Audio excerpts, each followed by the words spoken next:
वसुंधरा news, आपल्या हक्काचे news channel. बेकायदेशीररित्या मद्याची वाहतूक, 5.5 लाखाचा मुद्देमाल जप्त, एकास अटक।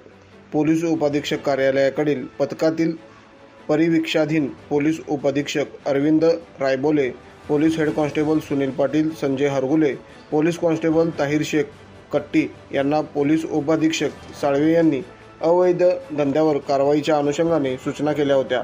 त्यानुसार या पथकाकडून शिवतीर्थ ते डेक्कन चौक या मार्गावर गस्त सुरू असताना डेक्कन चौक परिसरातील हॉटेल जलजा समोरून जाणाऱ्या एका पांढऱ्या रंगाच्या कारचा संशय आल्याने पथकाने त्यांना थांबवले। त्यावेळी कारची तपासणी केली असता आतमध्ये संशयास्पद बॉक्स निदर्शनास आले। पथकाने ते ताब्यात घेऊन पाहिले असता मोठ्या प्रमाणात मद्याचा साठा असल्याचे व त्याची बेकायदेशीररित्या वाहतूक केली जात असल्याचे आढळून आले।